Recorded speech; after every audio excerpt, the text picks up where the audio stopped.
everyone, welcome to another game analysis video. In this video, I will show you how Daniil Dubov managed to stun Hikaru Nakamura in the Lindores Abbey Rapid Challenge tournament. And this is day number 2, game number 1, where Daniil Dubov successfully won and was able to come back in a 3-day series. So tomorrow, the final day will be played, and hopefully we're going to be witnessing a lot of exciting chess. But now let's go to the analysis of the game number 1. In this game, Hikaru Nakamura is playing with the white pieces and Daniil Dubov is playing with the black pieces. Actually, the game was played in the Sicilian Alpine line, where it's my favorite opening as white, and I was very pleasant to see that Hikaru decided to play the Alpine. But surprisingly enough, Daniil just shocked everybody by winning the very first game and kept his edge until the end. So let's see the game. So e4, c5, knight f3, knight c6, c3, knight f6, e5, knight d5, bishop c4. Well, obviously d4 is one of the main lines, but bishop c4 was the choice. Knight b6, bishop b3, and in this position, Dubov goes for c4, bishop c2, and he goes d5. Well, actually, for those who might know, there are even moves like g5 in this position, which is absolutely crazy, with the idea to go g4 and basically take the pawn in e5. But I feel like Dubov did not want to take risks at the very first game, and this is not the best line, or not necessarily the best line, but it is just a line. So he plays d5, which is probably the most principled line. E takes d6, queen takes d6, short castles, and bishop g4. So far this is all theory, and there is nothing new up to this point. Queen e2, this move has been played I think in the past, but it is just a developing move where white is just trying to maybe go rook e1 or just use the e file at some point. He might eventually go d3 or d4, so you never know. He goes long castles, so Dubov is ready for the fight. That's what he's indicating. He's ready to fight until the end.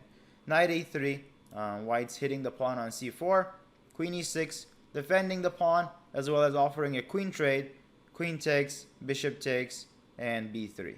So white eventually wants to develop his pieces, especially the bishop on c1, since you can see that it's right behind the pawn on d2, which is not really a great feeling if you have the bishops. So Dubov goes bishop d5. He's really not interested in taking and improving white's position further, because after a takes b3, you can realize the a1 rook, without even developing, is back in the game. Is already actually in the game. So bishop d5, bc4, knight c4. Here I think it was another move to go bishop takes f3, g takes f3, and play e5, which is a possibility, but I think Daniil Dubov did not want to give up his bishop pair. The idea is very simple.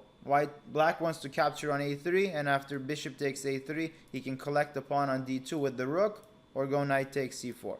But the idea is now white can simply play d3 and actually defend his pawn on d2, which was previously there, and defend his pawn on c4 and defend every single thing. So that's why Dubov decides to just go with the basic approach of taking the pawn on c4.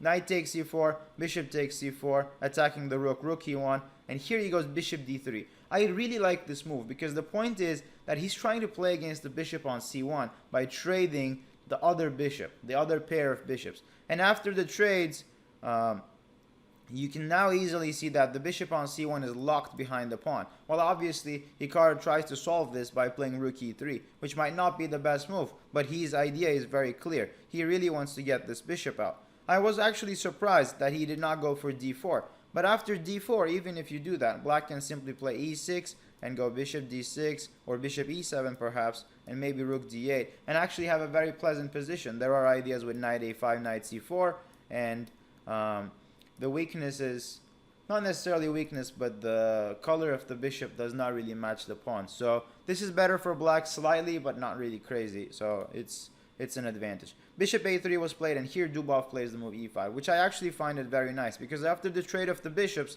now you can see that there is a weakness on d2. And this is a backward pawn which can be attacked by the black pieces.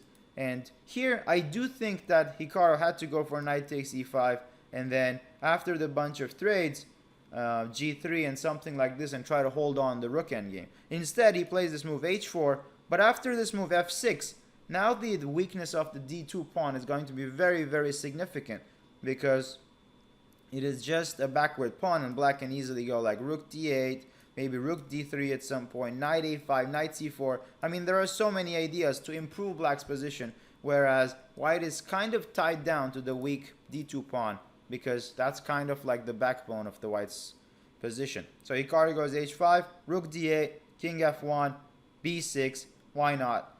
g3, king b7, improving the position further, knight e7, rook d3, as I said, arrives, knight c6, to a5, to c4. All this stuff has played. Obviously, there are other things happening in between, but I don't want to go in too much depth because I don't want to bore you guys. This is an amazing game, and rook e4 I think is possible, but after knight d2, it's just losing a pawn. So g4, rook d5, knight h4, trying to get some counterplay on the g7 pawn, but Dubov doesn't care. He just takes on d2 after a trade, g6. He doesn't want to give up his pawn. Takes, knight e7, rook d7.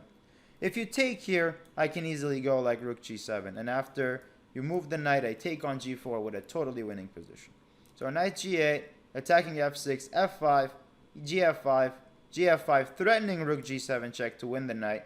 Knight h6, rook g7, king f3, rook g5, and slowly but surely, Dubov just converts this endgame. Knight g5, they go back and forth, but soon he's going to pick up some of the pawns here, and that's exactly how the game ended. Hikaru tried to put some resistance, but this position is absolutely hopeless. He goes knight e4, rook a3, trying to trade the last pieces off the board. Obviously, the more simplifications happen, the better it is for black.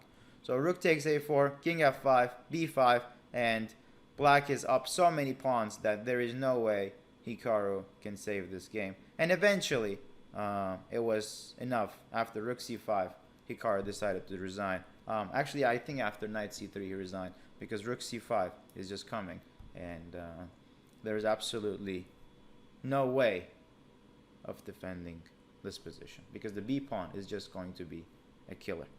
I hope you enjoyed the analysis. I think this is a fantastic game of how you take advantage of the undeveloped pieces or the backwards pawn, and many strategic ideas. There can be many things analyzed, but hopefully this was a good recap on what happened in the game.